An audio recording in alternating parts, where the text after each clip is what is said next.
Feliz sábado, queridos hermanos, amigos y todos los que nos escuchan por la radio y por las redes sociales. Es un gran privilegio para mí estar nuevamente aquí con todos ustedes. Me da mucho gusto verlos. Aquí ya tenemos muchos amigos y es una bendición poder transmitir la palabra de Dios por la radio, para que alcance a muchas otras personas que nos están escuchando en este momento. Un saludo a todos los que nos están escuchando. Hoy vamos a tocar un tema muy interesante acerca de los cerdos y de los demonios. Y también vamos a hablar acerca de Jesús y de la libertad. Y vamos a ver cómo el Señor resuelve estos problemas. Les invito a abrir el libro de Lucas, capítulo 8, y ustedes pueden también acompañarme en la lectura. Lucas 8, 22 al 25. Jesús y la tempestad. Aconteció un día que entró en una barca con sus discípulos y les dijo: pasemos al otro lado del lago. Y partieron, pero mientras navegaban, él se durmió. Y se desencadenó una tempestad de viento en el lago, y se anegaban y peligraban. Y vinieron a él y le despertaron diciendo: Maestro, maestro, que perecemos. Despertando él, reprendió al viento y a las olas, y cesaron, y se hizo bonanza. Qué impresionante este relato.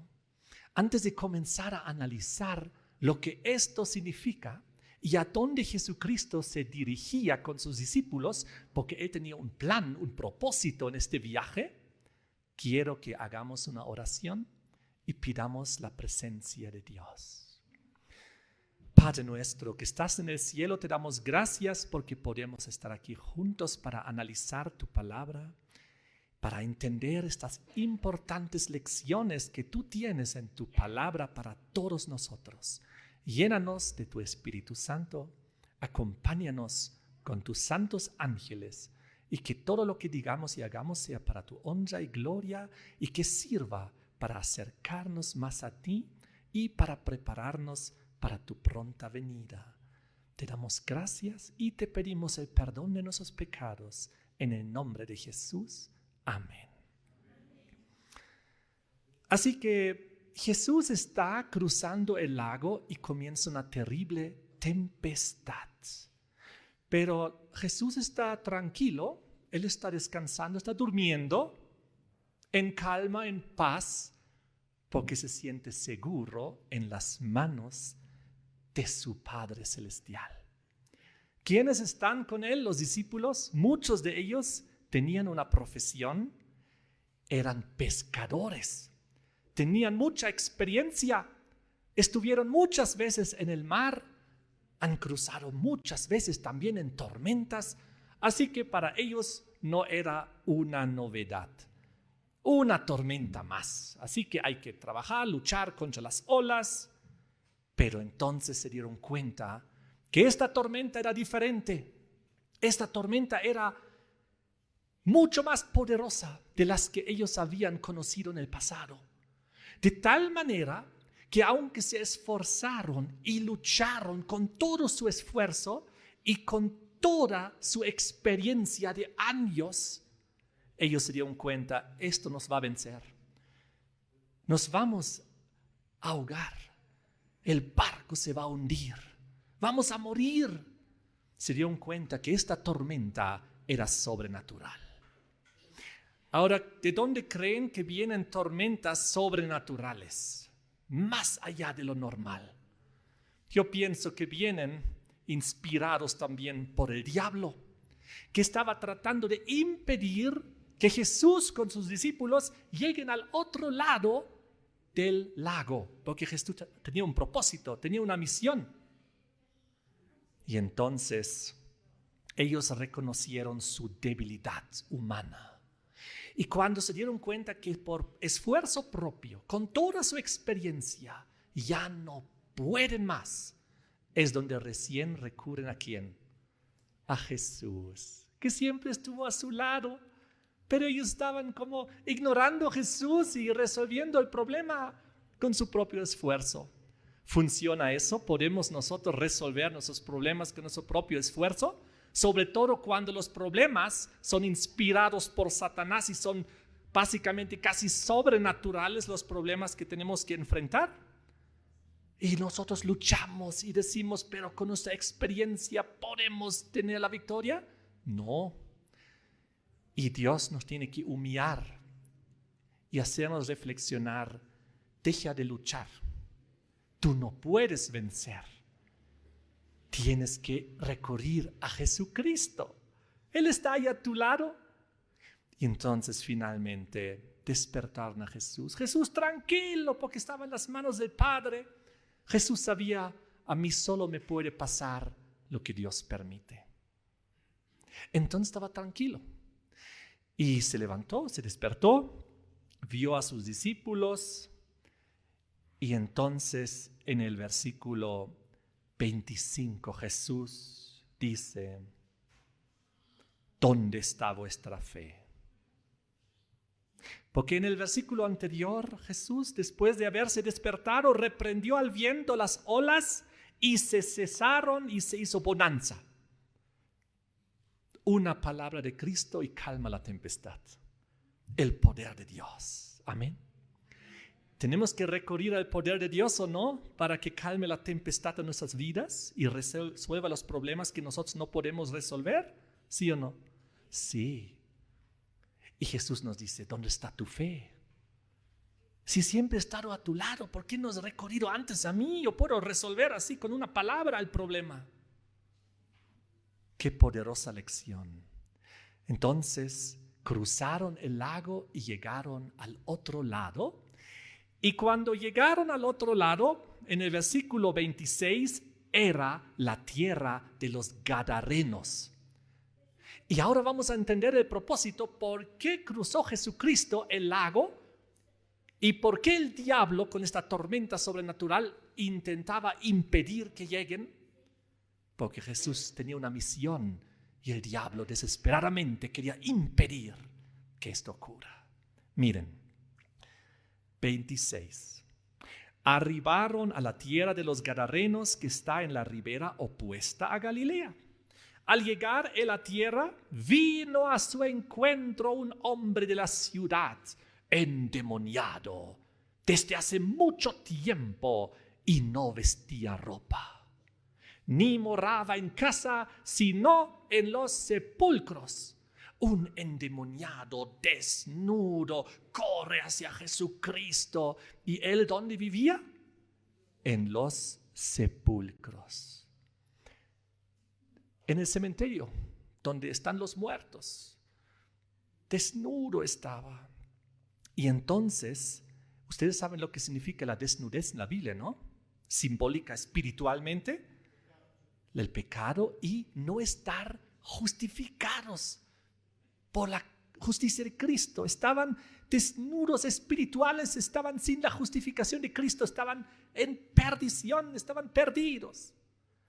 Y entonces el versículo nos habla de que no solamente que estaba desnudo y estaba viviendo en los sepulcros, sino, vengan conmigo al libro de Mateo, porque aquí nos añade información, porque Mateo, Marcos y Lucas estaban ahí pues en la misma experiencia y vieron lo que estaba ocurriendo y cada uno escribió luego en su evangelio como él recordaba ese momento, esa historia.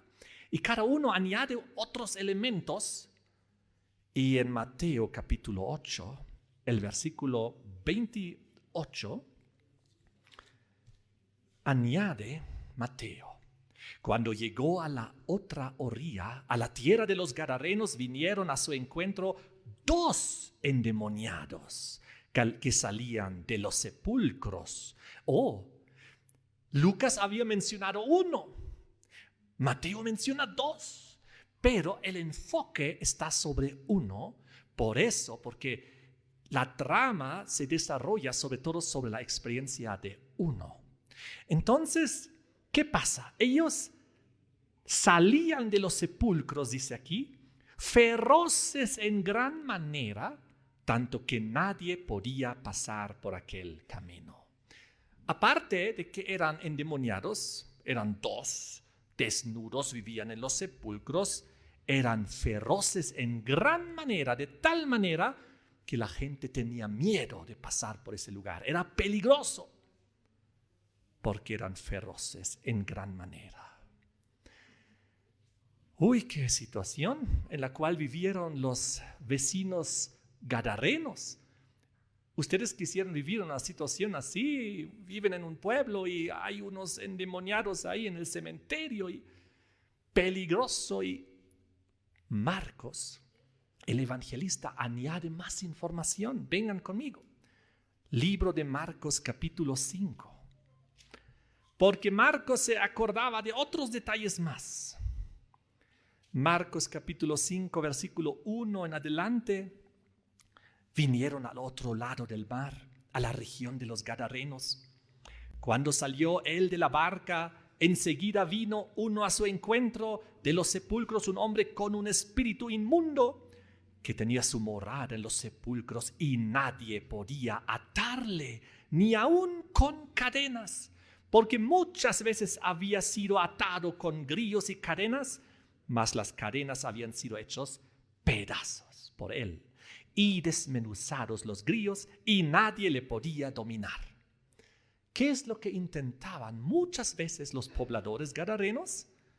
De alguna manera someter ese peligro encadenándolo, pero cada vez rompía las cadenas con una fuerza demoníaca, sobrenatural, porque no es normal que tú puedas romper esas cadenas, pero el demonio que los poseía les daba esa fuerza sobrehumana en ese momento y aún más miedo tenían los gadarenos. Dice el versículo 4 al final que nadie le podía dominar.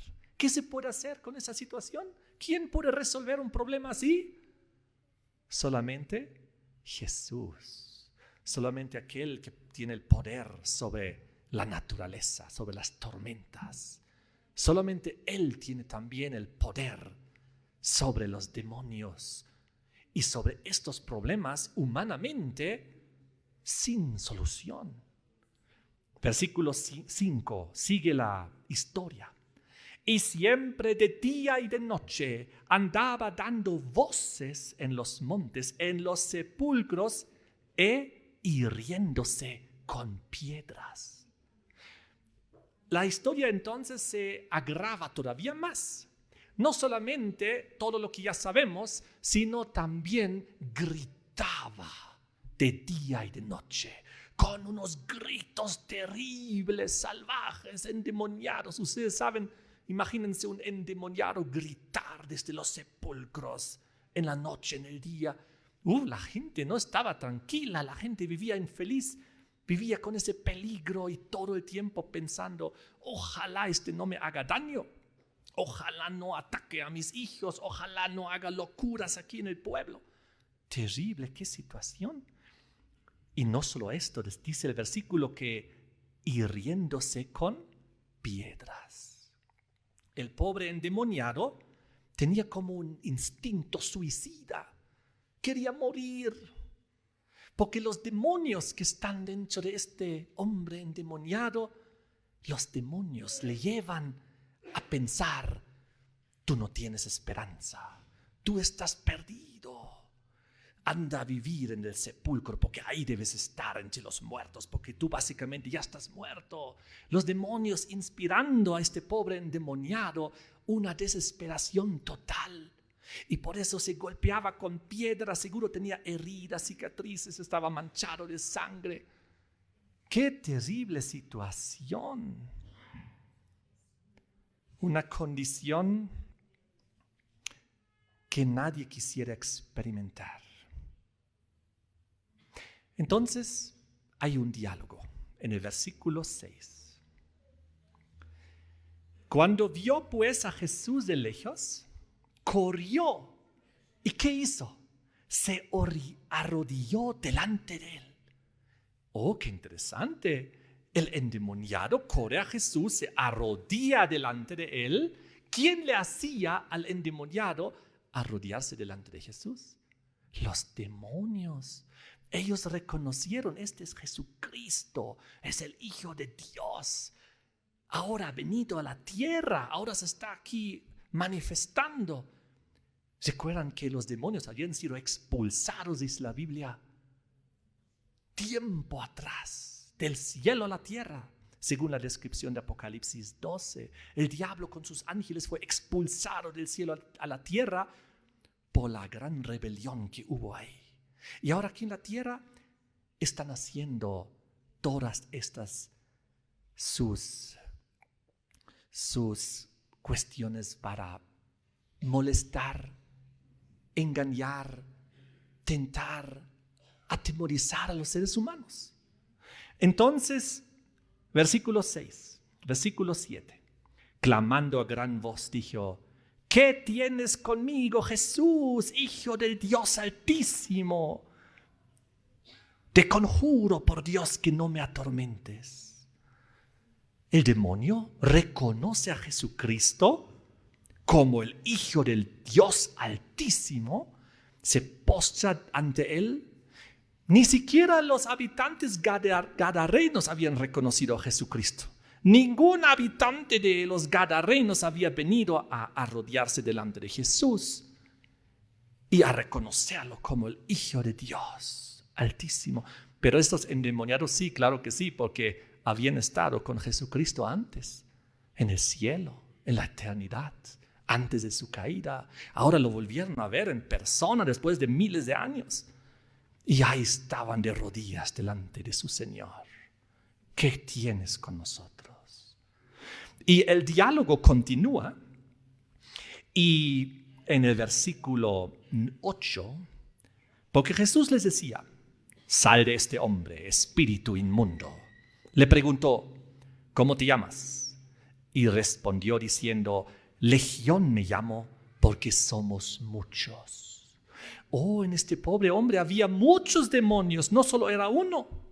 Había sido apoderado por muchos demonios. Legión, una legión en el antiguo imperio romano era un conjunto de cientos de soldados en una legión. Al decir este líder de este grupo de demonios, nos llamamos legión, estaba dando a entender: somos cientos de demonios aquí dentro de este hombre. Versículo 10. Le rogaba mucho que no los enviase fuera de aquella región. Por alguna razón estos demonios querían estar en la región de los gadarenos. Les gustaba estar en esa región. Era una región pagana. Recién el evangelio estaba llegando a través de Jesucristo a sus discípulos y a través de este milagro de la salvación del endemoniado. Y en el versículo 11 nos revela que había ahí, cerca del monte, un gran hato de cerdos que estaban paciendo. Y le rogaron todos los demonios, imagínense, un coro de voces, de cientos de voces endemoniadas, rogando a Jesucristo, porque saben que Él tiene el poder. Jesús tiene la autoridad.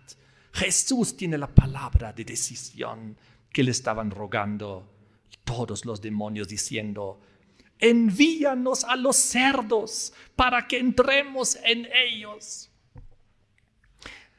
¿Dónde querían entrar los demonios? En los cerdos. ¿Por qué querían entrar en los cerdos?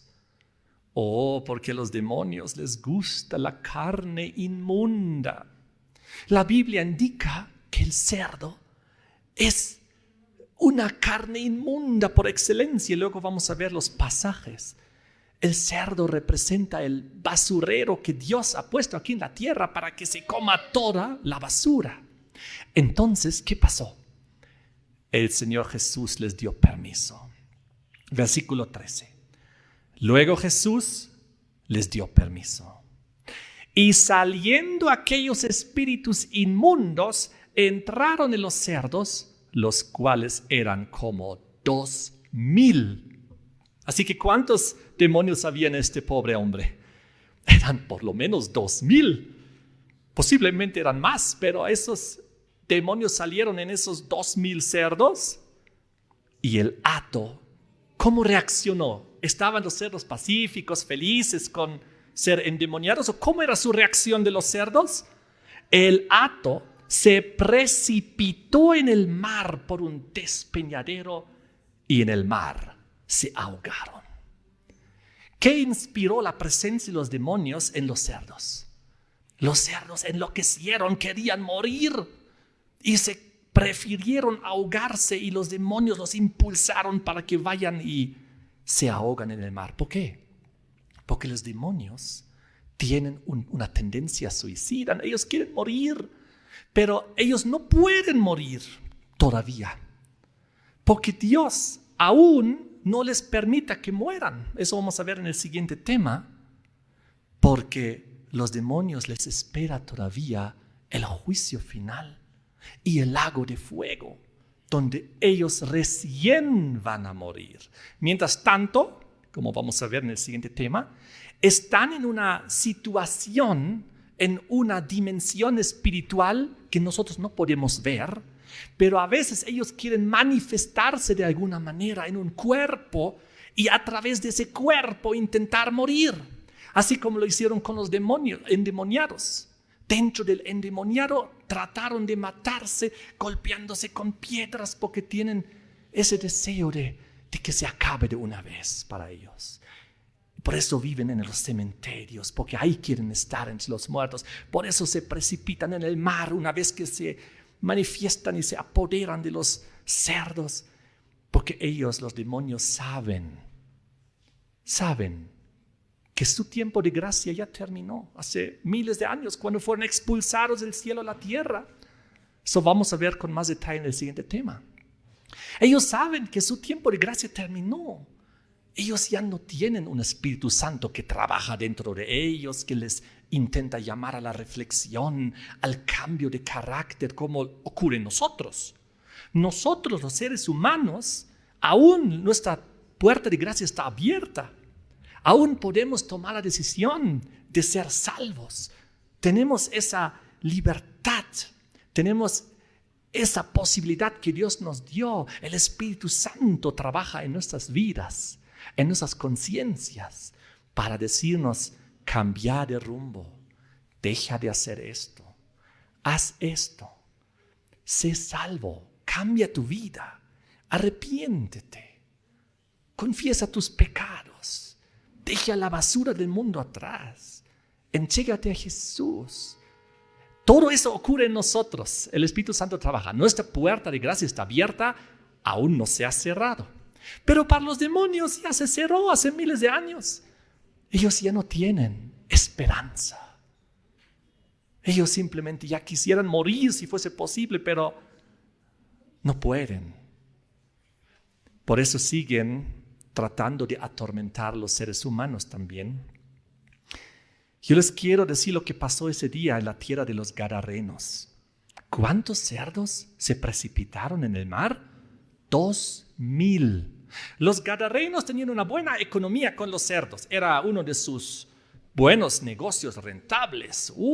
Les encantaba a los Gadarenos comer rico cerdo, chicharrón de cerdo, diferentes platos ricos de cerdo.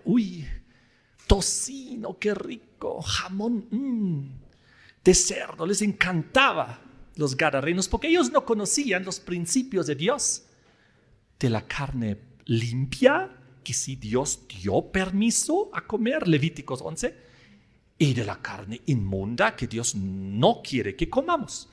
Ellos no conocían esto, desconocían la voluntad de Dios. Tenían su gran negocio con los cerdos.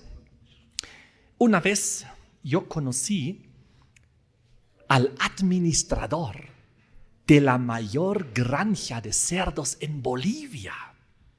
Entonces yo ese rato me acordé de esta historia y le hice preguntas. Y le pregunté un poco, su granja era en el Chapare. tenían ellos como 10,000 cerdos en su granja. Y él administraba y él decía, cada semana enviamos 500 cerdos a La Paz. Eso me contaba, eso fue hace muchos años atrás. Y entonces yo le pregunté, ¿cuánto cuesta la carne del cerdo? En aquel entonces, creo que eso ya han cambiado los precios, 1 kilogramo valía como $1. No sé cuánto vale ahora, creo que seguramente más. Entonces le pregunté, ¿cuánto pesa un cerdo en promedio? Dijo, unos 50 kilos más o menos. Oh, entonces yo hice un cálculo. 50 kilos por $1, $50 por cerdo, 2,000 cerdos que se precipitaron en el mar. Yo calculé $100,000. Harta plata. Y yo pienso que hoy en día es más. Ese día Jesucristo dijo, ya, esa economía que se vaya a precipitar en el mar. ¿Cómo creen que han quedado los dueños de los cerdos de la granja? ¿Qué era su negocio? ¿Estaban felices con Jesucristo? ¿O estaban molestos con Jesucristo? Molestos. Jesús les había arruinado su negocio, su proyecto, su comercio, su ingreso, ¿Qué situación aquella? Y entonces, ¿cómo sigue la historia? Vamos a seguir leyendo. Estamos aquí, vamos al versículo 14. Los que apacentaban los cerdos huyeron. Había, ¿no?, unos pastores de los 2,000 cerdos. Viendo lo que pasó, huyeron. ¿Por qué huyeron? Escaparon porque vieron el poder de Dios, vieron algo sobrenatural, algo que no es normal. Ellos vieron la escena, el diálogo de Jesús con el endemoniado, los demonios saliendo, los cerdos enloqueciendo, los cerdos precipitándose en el mar. Quizás ellos han intentado que los cerdos no vayan a precipitarse y no pudieron. Vieron algo sobrenatural, huyeron. ¿A dónde fueron? Dice, versículo 14, dieron aviso en la ciudad y en los campos, a todo lugar. Y salieron a ver qué era aquello que había sucedido. La gente vino de todo lado, de la ciudad, del campo. Los dueños de los cerdos, todos vinieron a Jesús. ¿Y qué pasó cuando vienen a Jesús? Oh, Señor, por favor, transforma nuestras vidas. ¿Fue así la reacción? Cámbianos también a nosotros, perdona nuestros pecados. ¿Fue así su reacción? A ver, ¿cómo fue su reacción? Vinieron a Jesús y ven al que había sido atormentado del demonio, al ex endemoniado, que había tenido la legión, estaba sentado, vestido y en su juicio cabal, y tuvieron miedo y les contaron los que lo habían visto cómo le había acontecido al que había tenido el demonio. Y lo de los cerdos, le contaron toda la historia del endemoniado, cómo se liberó, los cerdos, cómo se precipitaron en el mar, la historia de los demonios. Y ahora viene su reacción. ¿Qué hicieron? ¿Cómo reaccionaron? Ah, qué bien, Jesucristo, que resolviste el problema del endemoniado. Ya no le vamos a escuchar gritar de día y de noche. Ya no tenemos que encadenarlo. Ahora ya estos feroces demonios ya no están corriendo por ahí. Ahora podemos vivir en tranquilidad, en paz. Ahora ya no tenemos que tener temor de esos que se golpean con las piedras, los feroces demonios. ¿Fue así su reacción? A ver, ¿cuál fue su reacción? Versículo 17. Y comenzaron a rogarle a Jesús que se fuera de sus contornos. Oh, ¿cómo es la reacción de la población, de los habitantes de esta tierra, cuando ven el poder de Dios? ¿Lo quieren o lo rechazan? Lo rechazan. Ellos prefieren vivir con los endemoniados en el terror de esa situación peligrosa, sin paz y con los cerdos inmundos. Prefieren esa vida a tener una vida de liberación, de esperanza, de reconciliación, donde Dios limpia las cosas, purifica las cosas, cambia, transforma. ¡Qué tristeza! ¿Y qué pasa a continuación? ¿Cómo reacciona Jesús? Versículo 18. Al entrar él en la barca, Jesús, vuelve. Escucha que no lo quieren tener ya ahí. Jesús ya cumplió su misión. Era rescatar a este pobre endemoniado. Y entra en la barca. Y el que había estado endemoniado le rogaba que le dejase estar con él. Por favor, Jesús, quiero seguirte.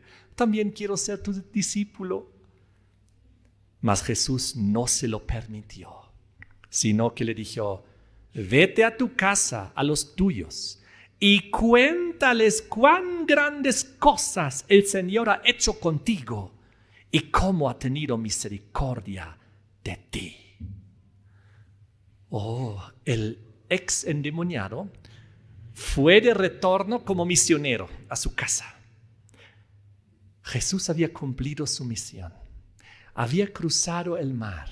Se había enfrentado a toda esa tormenta, esa tempestad que el diablo había puesto ahí sobrenatural para impedir que Jesucristo llegue al otro lado.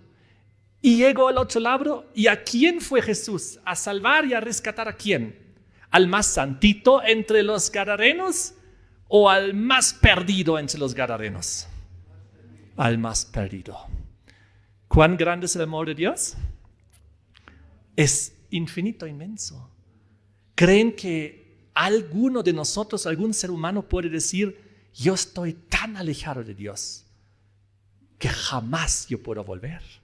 Yo ya he cruzado la línea, estoy demasiado lejos, para mí ya no hay salvación. ¿Será que alguien puede decir eso? No. Este hombre estaba en la peor condición. Yo creo peor condición difícilmente puede haber. Y Jesús lo salvó y lo sanó y lo recuperó. Me gusta mucho el versículo 15, que cuando llega la gente, ve 3 cosas en el ex endemoniado.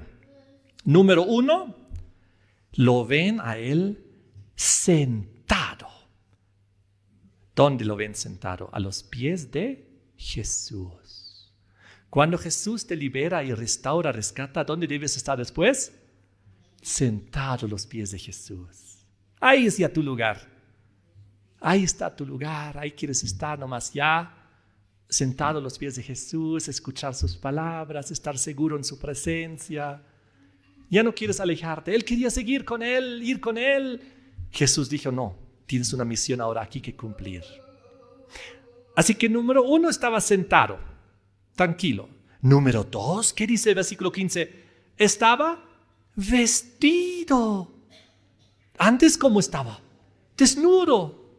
Ahora está vestido. ¿Qué significa eso simbólicamente, espiritualmente?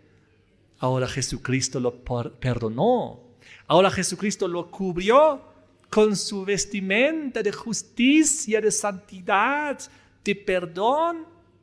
¿Recuerdan a ustedes a Adán y Eva?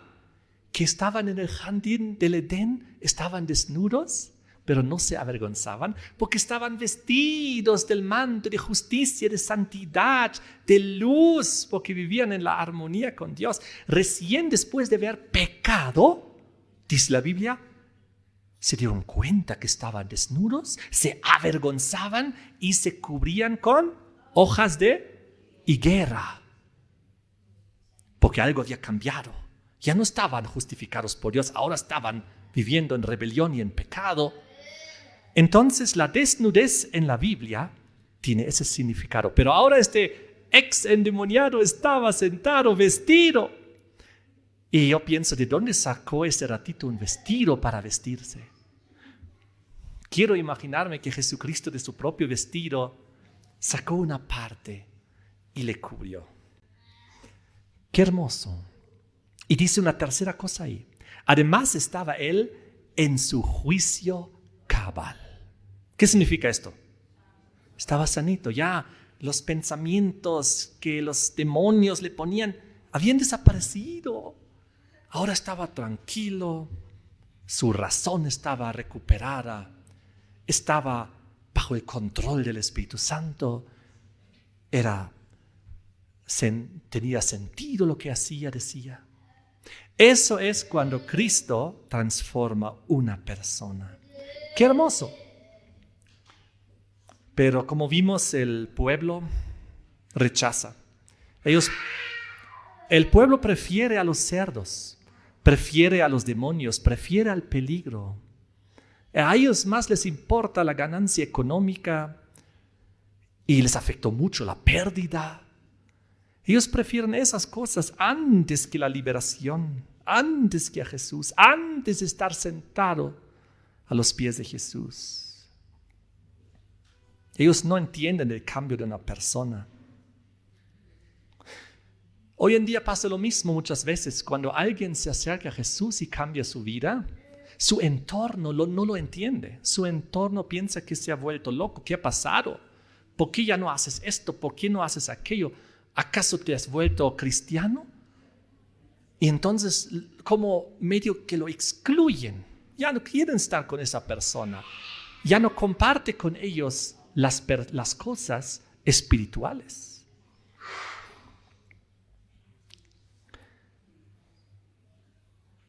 Es muy interesante que analizar por qué a los demonios tanto les encantaba la carne de los cerdos. La Biblia dice que es carne inmunda. A ver, vamos a analizar rápido estos versículos.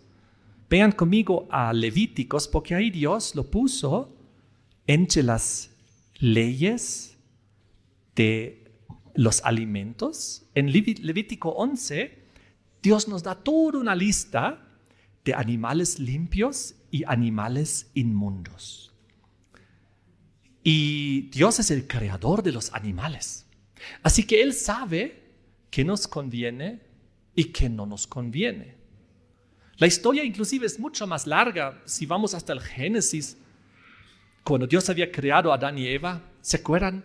Ahí la instrucción era que solo coman frutas, nueces, cosas que ellos podían cosechar de los árboles. Eso era la dieta original. Entró el pecado y ahí Dios les amplió lo que es el consumo a productos agrícolas. Dijo, a partir de ahora, con el sudor de tu frente, trabajarás, cosecharás, sembrarás. Y a partir de ese momento, el ser humano también comenzó a consumir los alimentos del esfuerzo de la agricultura de la tierra. Recién después del diluvio, 1600 años después, por primera vez Dios permitió que el ser humano coma carne después del diluvio. Y les dijo, pero solamente de las carnes limpias. Entre ellas estaba, por ejemplo, la vaca, estaba el cordero, estaba el pollo, para algunos animales clásicos, ¿no?, que conocemos. Y entre los animales inmundos estaba, por ejemplo, lo que estamos viendo ahorita, Levítico 11. Si vemos en el versículo 4, menciona, por ejemplo, el camello, no debemos comer camello. En el versículo 5 menciona el conejo. En el versículo 6, la liebre. Y en el versículo 7 menciona el más famoso dentro de los que no debemos comer. También dice el cerdo, porque tiene pezuñas y es de pezuñas hendidas, pero no rumía, lo tendréis por inmundo. De la carne de ellos no comeréis, ni tocaréis su cuerpo muerto, lo tendréis por inmundo. Así que la instrucción de Dios era muy clara. Dios, que creó los animales, al fin al ser humano le dio permiso de comer algunos, los limpios, pero era muy claro y muy estricto en decir, pero algunos no vayas a comer, entre los cuales estaba el famoso cerdo.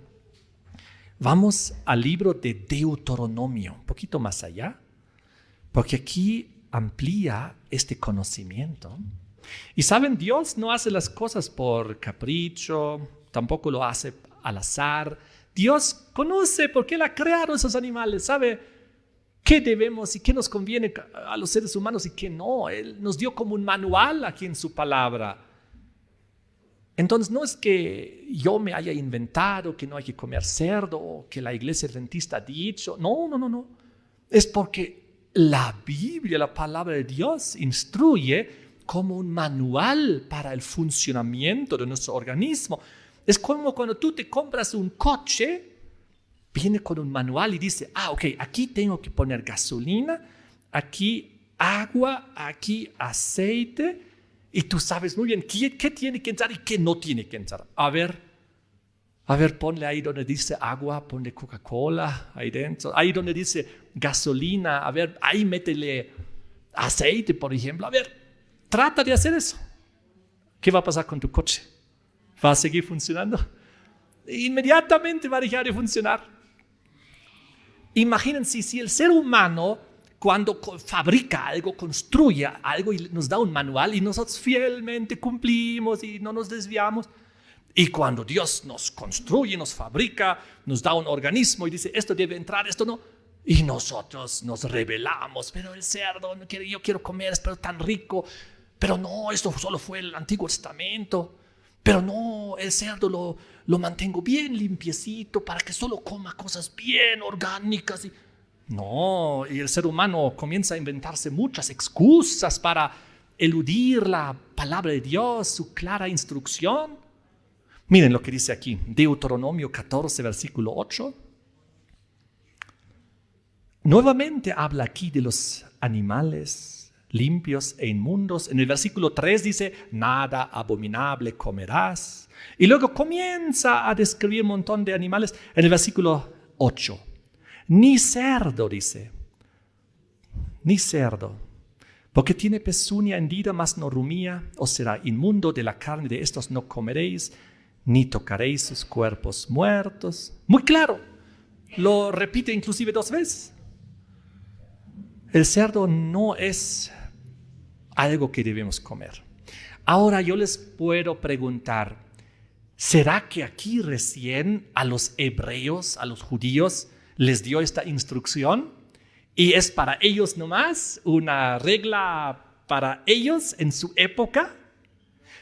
Yo les voy a mostrar ahorita que esta regla de los animales limpios e inmundos no apareció recién aquí en el Levítico y en el Deuteronomio, cuando Dios entregó su voluntad por escrito oficialmente a su pueblo.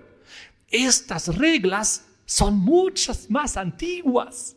Estas se remontan hasta el mundo antes del diluvio y se remontan a la época del diluvio, cuando no había hebreos, judíos, israelitas. No existían, ellos aparecieron siglos después en la historia, pero para la humanidad, las reglas de Dios de qué es un animal limpio y un animal inmundo ya estaba totalmente claro y dado por Dios. Y me preguntarán, ¿y dónde dice eso? Vamos a verlo juntos. Vengan a Génesis, a la historia del diluvio. Ustedes recuerdan que antes les mencioné que corrieron aproximadamente 1600 años desde la caída en pecado hasta el diluvio.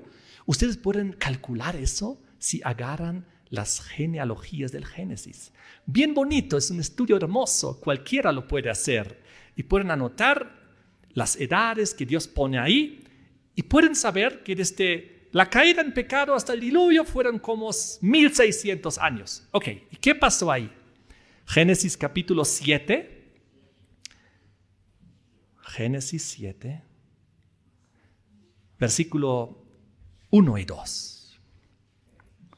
Dijo luego Jehová a Noé, entra tú y toda tu casa en el arca, porque a ti he visto justo delante de mí en esta generación.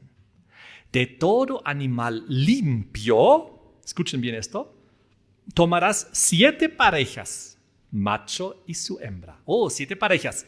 ¿Cuántos animales entonces entraron de los limpios? Digamos de los corderos. ¿Cuántos entraron? 14.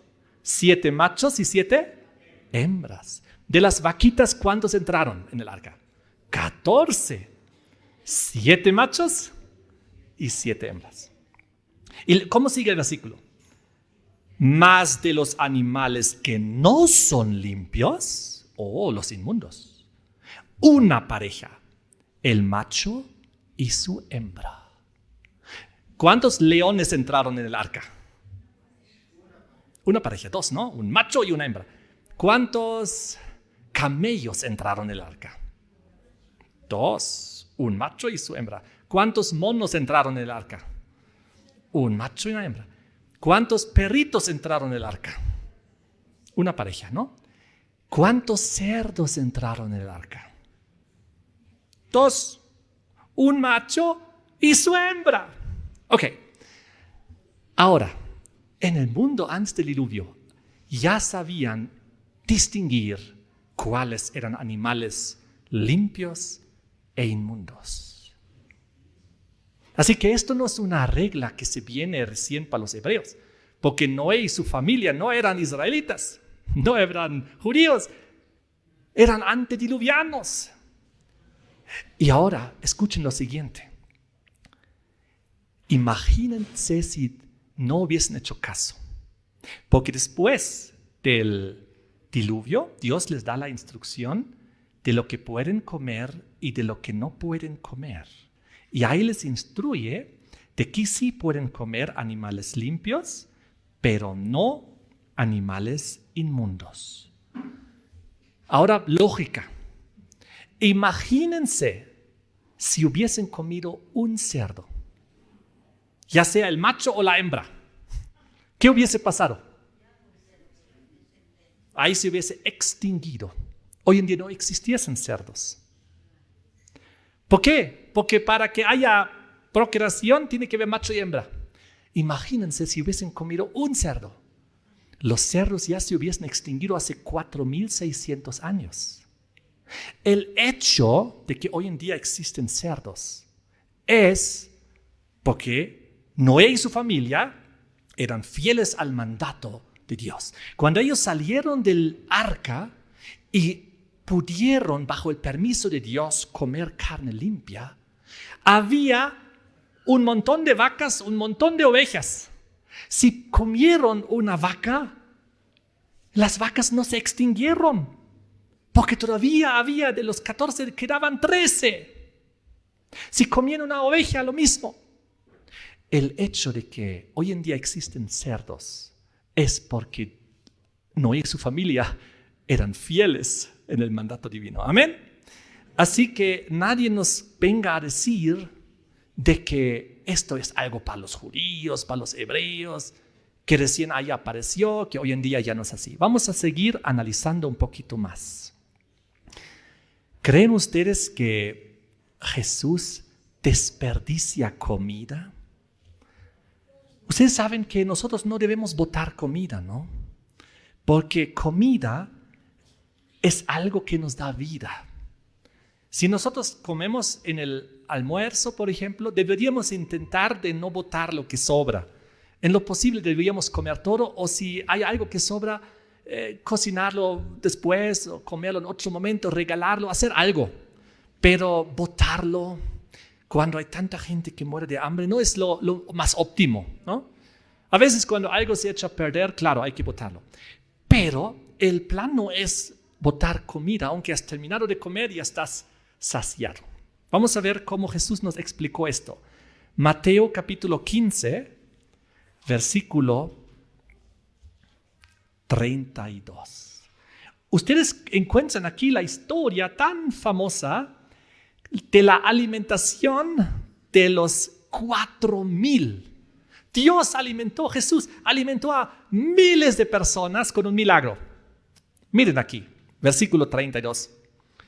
Jesús, llamando a sus discípulos, dijo: tengo compasión de la gente, porque ya hace 3 días que están conmigo y no tienen que comer. Y enviarlos en ayunas no quiero, no sea que desmayen en el camino. Oh, Jesús se preocupa por nosotros, ¿no? Él no quiere que tengamos hambre, no quiere que nos debilitemos, que desmayemos. Él quiere que estemos satisfechos, que estemos bien.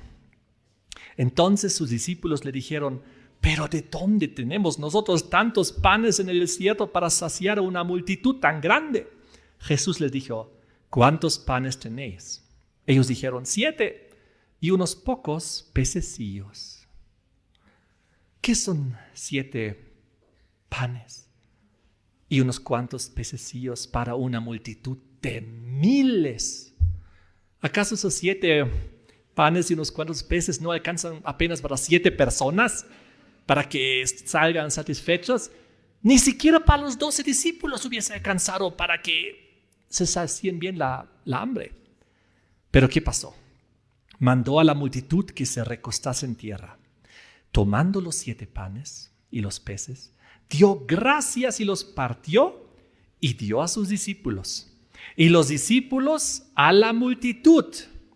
Y comieron todos y se saciaron. ¡Qué gran milagro! Como Dios multiplicó la comida. Dios puede calmar una tempestad sobrenatural.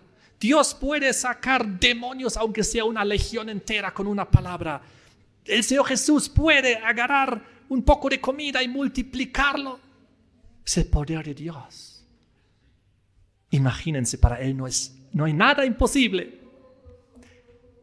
¿Creen ustedes que para Dios hay algo imposible? No hay nada. Lo único imposible para Dios es tu decisión. Porque Dios no puede forzarte a aceptarlo a Jesús. La única imposibilidad para el omnipotente Dios todopoderoso es tu voluntad. Porque Él jamás te va a obligar a algo. Él jamás, como un dictador, como un tirano, te va a obligar a que lo aceptes, a que reconozcas tus pecados, a que lo ames, a que lo sigas, a que te arrepientes. Él simplemente te lo ofrece como un regalo. Te invita, ven, te lo ofrezco, yo quiero que seas salvo. Yo he hecho todo por ti, he muerto en la cruz por ti, te he mostrado la esperanza, el plan de salvación, pero a ti te toca, es tu decisión, aceptar o rechazar. Es lo único que Dios no puede hacer, que tú tienes que hacer.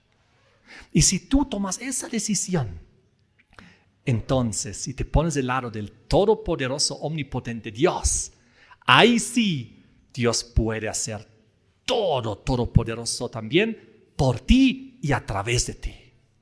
Qué impresionante. Entonces comieron todos y se saciaron y recogieron lo que sobró de los pedazos, 7 canastas llenas. Fueron a recoger lo que sobró, 7 canastas llenas de comida. Lo que sobró era mucho más de los panes y de los peces que habían antes. Después de haber comido miles, lo que sobró era más de lo que había al inicio. Es decir, cuando Dios multiplica las cosas, lo hace en sobreabundancia. ¿Saben quién se limita? Tú y yo. Nosotros nos limitamos en la mente por nuestra falta de fe. Si tuviéramos más fe, Dios haría muchas más cosas y poderosas. Pero nosotros limitamos a Dios limitando nuestra fe. Y nosotros limitamos nuestra fe. Eso es imposible, no creo que pueda ocurrir. Y muchas otras excusas ponemos. Y Dios no puede actuar. Porque Él respeta tu falta de fe.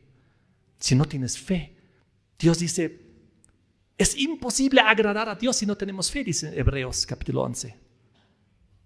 Entonces necesitamos fe y Dios hará todos los milagros y mucho más sobreabundante de lo que pudiéramos pedir y esperar, como lo hizo aquí.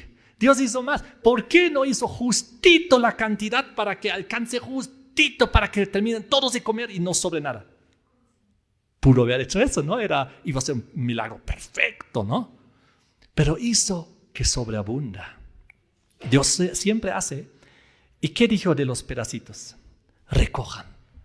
Jesús no quería que se desperdicie eso.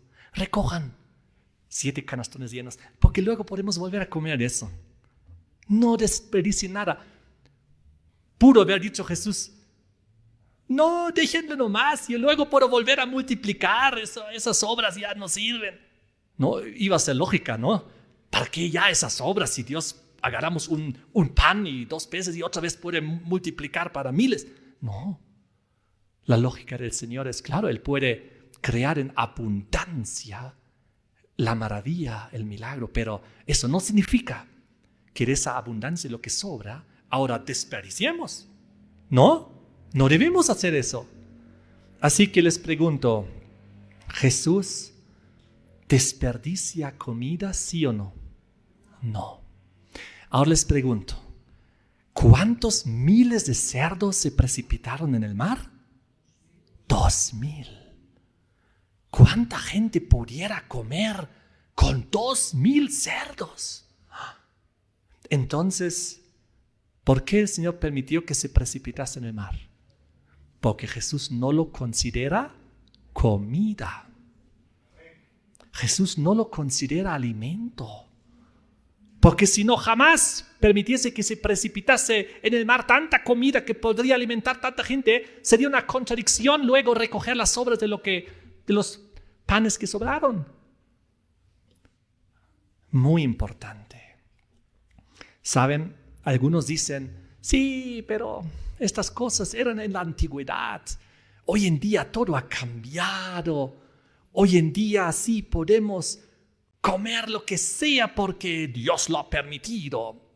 Porque en el Nuevo Testamento Jesús le mostró una visión a Pedro con carnes inmundas y le dijo, mata y come.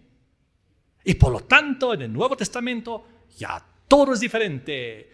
Comamos lo que queramos. Ya no hay nada inmundo. Mientras queremos, gracias a Dios, podamos nomás comer el jamón, el tocino, el lechón, tan rico el chicharrón. ¿Será así? ¿Es así la verdad? ¿Eso es lo que enseña la Biblia? A ver, vamos a ver si las cosas cambiaron en el Nuevo Testamento. Primero vamos a ver este pasaje que les acabo de mencionar. Se encuentra en Hechos capítulo 10. Hechos capítulo 10.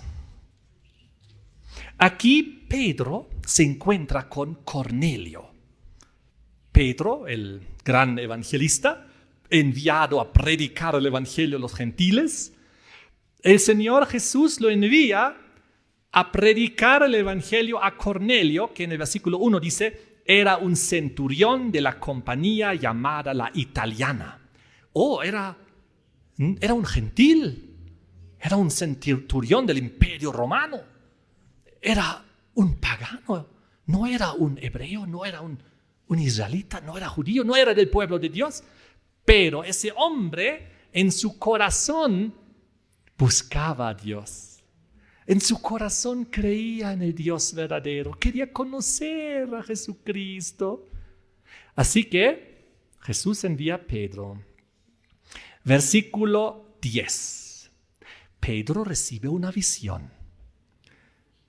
Tuve gran hambre y quiso comer, pero mientras le preparaban algo, Pedro estaba con comida, le sobrevino un éxtasis, como una visión, una imaginación. Él vio algo y vio el cielo abierto y que descendía algo semejante a un gran lienzo, que atado de las 4 puntas era bajado a la tierra, en el cual, en este gran lienzo, había de todos los cuadrúpedos terrestres, reptiles y aves del cielo, y le vino una voz: levántate, Pedro, mata y come. Y entonces Pedro dice en el versículo 14, Señor, no, porque ninguna cosa común o inmunda he comido jamás. Porque Pedro había sido bien fiel a Dios y había hecho caso a las leyes de Levítico 11 y nunca había tocado ni comido un animal inmundo. Y ahora ve todos esos animales inmundos y la voz del cielo: mata y come. Y su reacción: no, Señor, yo ninguna cosa inmunda jamás he comido. Versículo 15. Porque la voz a él la segunda vez dijo: lo que Dios limpió, no lo llames tú común. Y ahora todo el mundo cristiano evangélico se alegra de este versículo y lo agarra. Y dice: aquí Dios mostró todos los animales inmundos. Dijo a Pedro que ahora debe matar y comer. Y Dios dijo que no llame inmundo a lo que Dios limpió. Las cosas cambiaron. Hoy en día sí, tú puedes comer. Así nuestros queridos hermanos en muchas iglesias interpretan, pero llegan hasta ahí nomás. No ven el contexto, no siguen leyendo la historia para ver a lo que se refiere, lo que Dios quiso decir. Ahora vamos a descubrir versículo 17. Mientras Pedro estaba perplejo dentro de sí sobre lo que significaría la visión que había visto, él no había aceptado de que, perfecto, iré a buscar un cerdito, un camello y voy a hacer una parrillada. Esto ahora Dios ha dicho que coma. No. Él estaba perplejo. ¿Qué significa lo que Dios me ha dicho? Él sabía, esto no significa que ahora debo comer esas carnes inmundas. ¿Qué significa? Y entonces, versículo 24. Al otro día entraron en Cesarea. Cornelio los estaba esperando, habiendo convocado a sus parientes y amigos más íntimos, porque Dios le había enviado a Pedro a llevar el evangelio a Cornelio. 25. Cuando Pedro entró, salió Cornelio a recibirle y postrándose a sus pies, adoró. Mas Pedro le levantó diciendo: levántate, pues yo mismo también soy hombre. No me adores a mí, no te arrodilles ante mí. Y hablando con él, entró y halló a muchos que se habían reunido.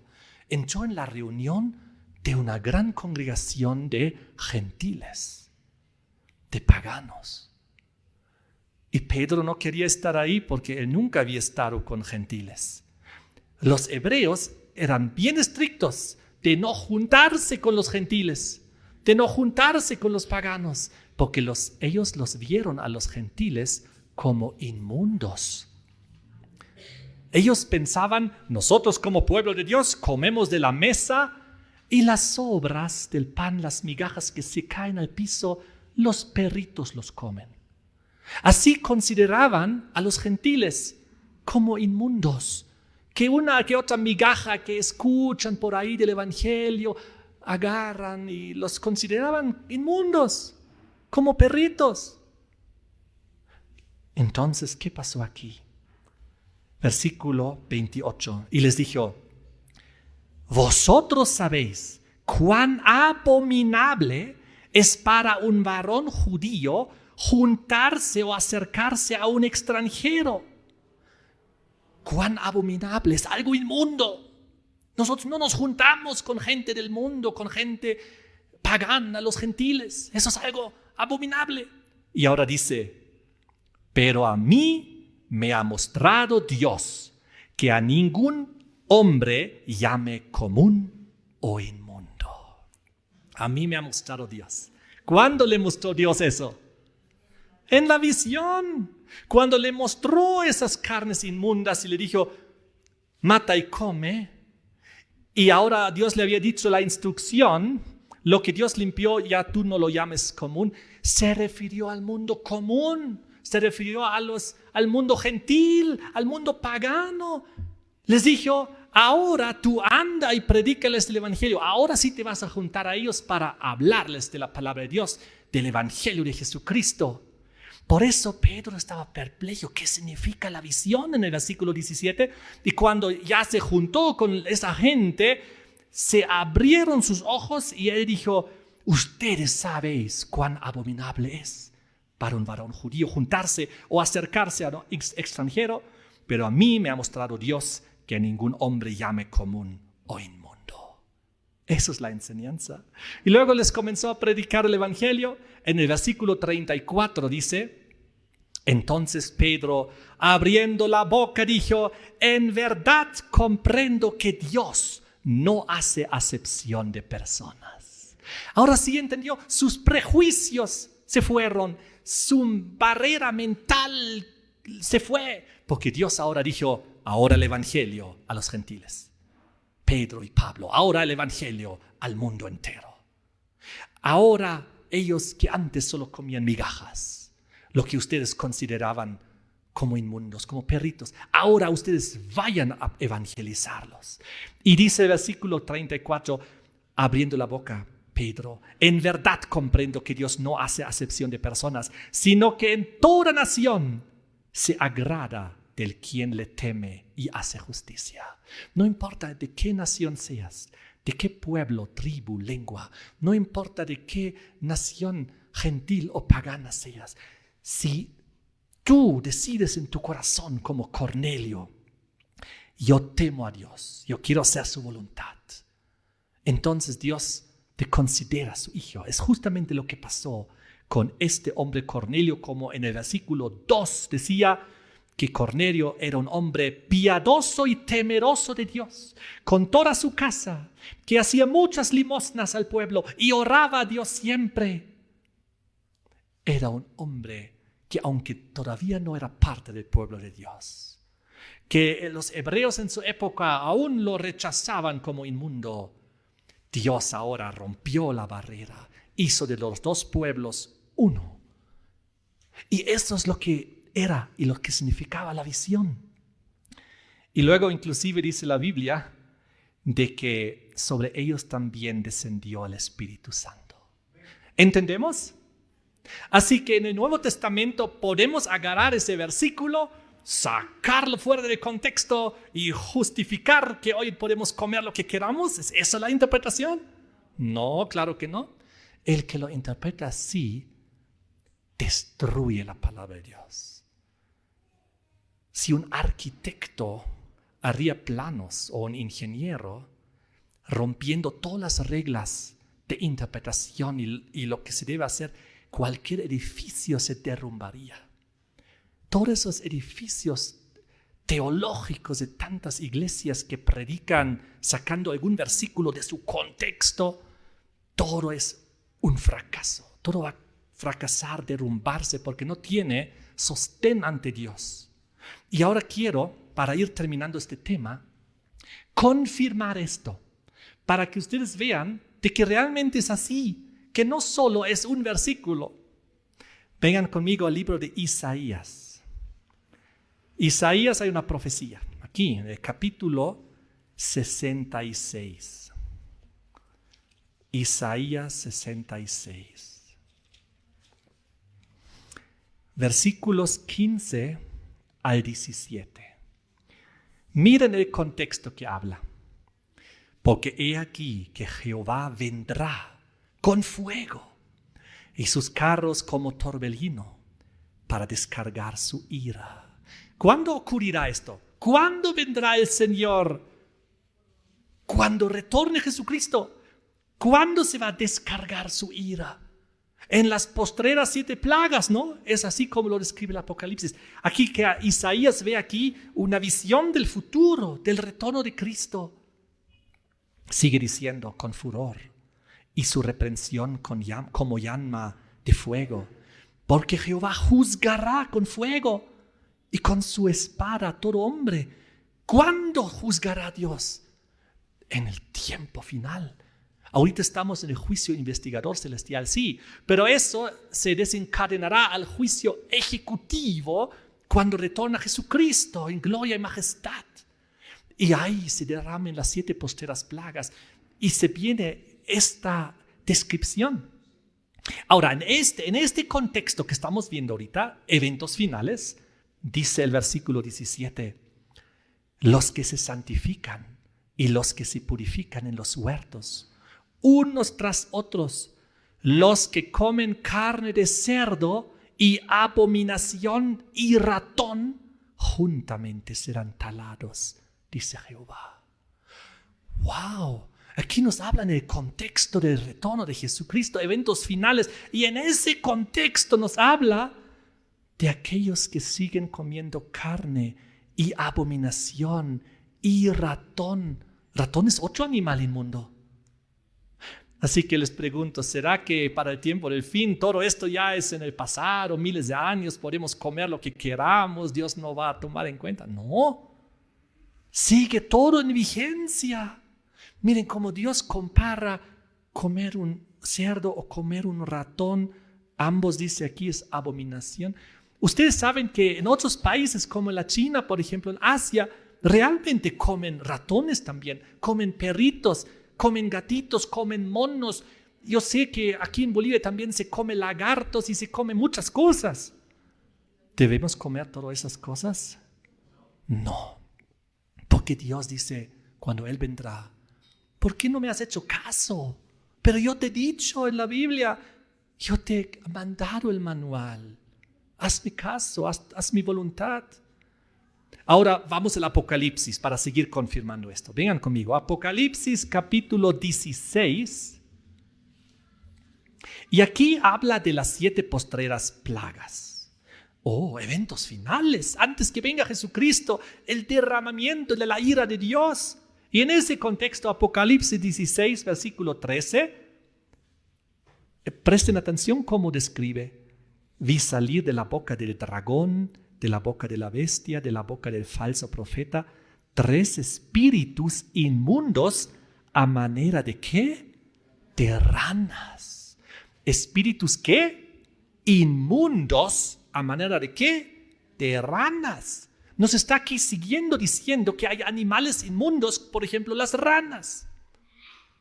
Estamos aquí en las plagas finales y sigue vigente el concepto de animales inmundos, en este caso las ranas. ¿Debemos comer ranas? Sapitos, ranas y esas cosas. Ustedes saben que hay mucha gente que cultiva y come ranas, ¿no? ¡Qué terrible!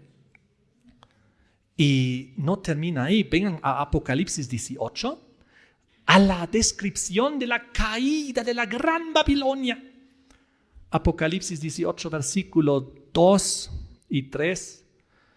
Una voz potente del cielo: ha caída la gran Babilonia, se ha hecho habitación de demonios.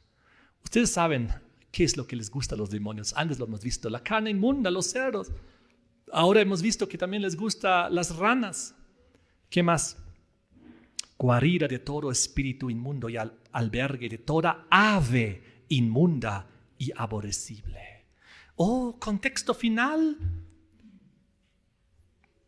Caída de Babilonia, plagas, ira de Dios. En ese contexto también nos habla de los demonios, los espíritus inmundos, de las aves inmundas y aborrecibles. Porque esto sigue en vigencia hasta que venga Jesucristo. Porque también hay aves inmundas. No debemos comer cualquier ave. La Biblia también instruye. ¿Debemos comer los cuervos, por ejemplo? Es un ave inmunda. ¿Debemos comer un águila? ¿Debemos comer un cóndor? No, son animales que Dios no nos ha dado para comer. La Biblia sí dice que entre los aves limpios está, por ejemplo, el pollito, ¿correcto? Está la paloma. Hay algunos que la Biblia menciona entre los limpios. Tanto entre los aves hay limpios e inmundos, como entre los animales que se mueven, limpios e inmundos, como entre los peces también hay limpios e inmundos. Y nosotros no debemos ser ignorantes a esta situación. Así que, queridos hermanos, hemos visto hasta el fin de la historia humana que esto sigue en plena vigencia. ¿Por qué Dios prohibió estas cosas? ¿Por qué prohibió especialmente al cerdo? Les quiero leer unas citas para que ustedes entiendan. Miren esta cita. En los tejidos del cerdo hormiguean los parásitos. Los cerdos se alimentan de desperdicios y solo sirven para este fin. Nunca, en ninguna circunstancia alguna, debería ser consumida su carne por los seres humanos. Algunos argumentan, sí, pero si tú agarras el cerdito y lo crías bien higiénicamente, lo lavas, le das solo de comer cosas limpias, entonces es diferente la situación. Hay alguna gente que argumenta así. ¿Será válido? No. ¿Saben por qué el cerdo es inmundo, aparte de lo que come?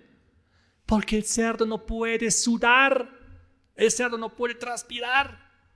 Todo lo que él come, todas esas toxinas que cuando nosotros comemos y transpiramos, sale.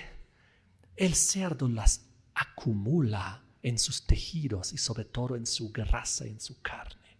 Todas las toxinas, igual el perrito.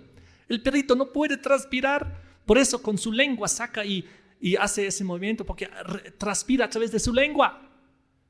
porque todas las toxinas se acumulan en su carne, en su grasa. Así que aunque tú alimentes al cerdito lo mejor posible, todas las toxinas se acumulan en su sistema. ¿Entendemos? Dice otra cita: el cerdo, aunque constituye uno de los artículos más comunes del régimen alimenticio, es uno de los más perjudiciales.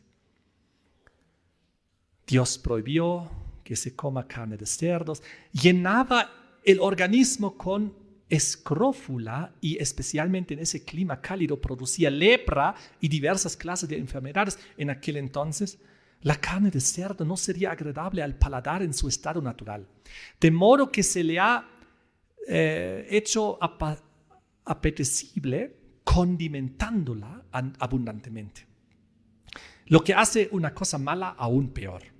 La carne de cerdo, por encima de todas las demás carnes, pone la sangre en mal estado. Los que consumen carne de cerdo en abundancia no pueden evitar estar enfermos.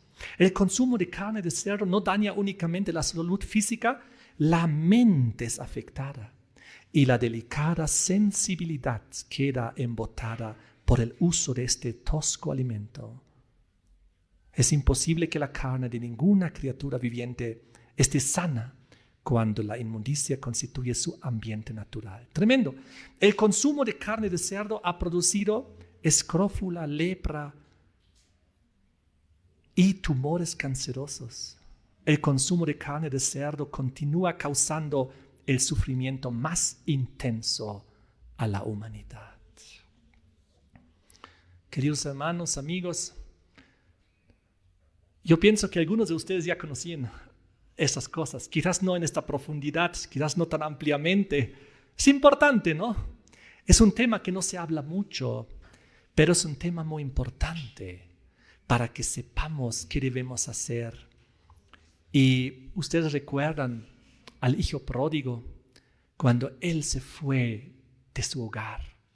Él desperdició todo el dinero de su padre, de su herencia. Luego él tuvo también una experiencia con los cerdos, ¿recuerdan? Él tuvo que estar finalmente con los cerdos cuando había perdido todo. Y entonces él anhelaba la restauración. Cuando él estaba ya con los cerdos y él recordaba que hasta los criados en la casa de su padre estaban mejor que él ahí en esa granja de cerdos, comiendo también lo que los cerdos comían. También hay una implicancia aquí simbólica y espiritual muy profunda. Él, su vida, había llegado a ser así como la del cerdo. Él vivía en la inmundicia. Recuerdan que había desperdiciado la plata en los vicios de esta tierra, en los placeres del mundo, en las fiestas, en las borracheras, con mujeres y otras situaciones. Luego perdió todo, ya no tenía nada. Y luego estaba entre los cerdos en la granja, ¿recuerdan? Y eso era un reflejo de su vida y de su estado mental, de su vida, de su estado espiritual, totalmente perdido. Y ahí en Lucas 15, versículo 19, él dice: Señor Dios, hazme un siervo tuyo, hazme lo que tú quieras que yo sea. Aunque él había desperdiciado toda la herencia, viviendo perdidamente, estaba sucio, olía mal, su ropa degenerada, comía lo que comían los cerdos. Él finalmente regresó a su padre, reconoció su error, se arrepintió, se humilló, pidió perdón. Lo pueden leer en Lucas capítulo 15. Finalmente, ¿cómo reaccionó Dios? La Biblia dice en el versículo 20 de Lucas 15 que el padre estaba esperándole. Estaba afuera cada día mirando: ¿cuándo vuelve mi hijo pródigo? ¿Cuándo vuelve a casa? Y un día lo vio de lejos. Y cuando se acercó su hijo, el padre feliz se puso, emocionado, corrió hacia su hijo. La Biblia dice que lo abrazó y le besó. Tuvo amor y misericordia por su hijo. El padre no estaba indiferente, no le juzgaba, no le dijo: A ver, lávate primero, hueles mal, luego hablamos. A ver qué has hecho. No, imagínense, si nosotros volvemos a Dios, si tú has estado en la basura de este mundo, en el lodo de esta tierra, alimentándote de la basura de esta tierra que el diablo te ofrece, todo lo inmundo de esta tierra, todo lo pecaminoso, Dios quiere liberarte, perdonarte y salvarte. ¿Saben por qué? Porque Dios te ama. Amén. Por eso cruzó el mar y salvó al Gadareno. Y por eso nos llama a nosotros hoy. Finalmente Dios hizo fiesta para su Hijo que se había perdido y que se había salvado. Que Dios nos bendiga, que cada uno de nosotros, si alguno todavía está en la inmundicia de esta tierra, en la basura de este mundo, perdido, viviendo alejado de la herencia de Dios y del Padre, vuelva a Dios. Él está esperando con los brazos abiertos, con mucho amor, diciendo, quiero que vuelvas. Te voy a abrazar, te voy a besar, te voy a lavar, te voy a volver a vestir, te voy a sentar a mis pies, vas a estar en tu juicio cabal, vas a volver a tener la herencia celestial y vamos a hacer fiesta y va a haber gozo en el cielo por un pecador que se arrepintió. Porque el Señor no vino a buscar a los justos, sino a los perdidos. Amén. Que Dios nos bendiga. Amén. Luego seguimos con otro tema. Terminemos con una oración. Padre nuestro que estás en el cielo, te damos gracias por tu palabra, tan clara, tan transparente, no hay donde equivocarse. Todo es una unidad del comienzo hasta el final, desde el Génesis hasta el Apocalipsis. Una sola enseñanza, aquí no hay contradicción. Tu verdad es la misma ayer, hoy y por los siglos de los siglos. Igual tu misericordia, tu amor y tu salvación. Ayúdanos a reconocerte, a hacer tu voluntad mientras que tengamos tiempo, mientras que la puerta de la gracia está abierta, mientras que tengamos vida. De volver a ti, a tus brazos, porque, como vimos, lo único que tú no puedes hacer es forzar nuestra voluntad. Nosotros mismos tenemos que tomar esa decisión, porque tú eres un Dios que respeta como un caballero nuestras decisiones. Pero tú nos llamas y nos invitas. Ayúdanos a tomar toda esta decisión para acercarnos a ti, hacer tu voluntad, entregar nuestras vidas.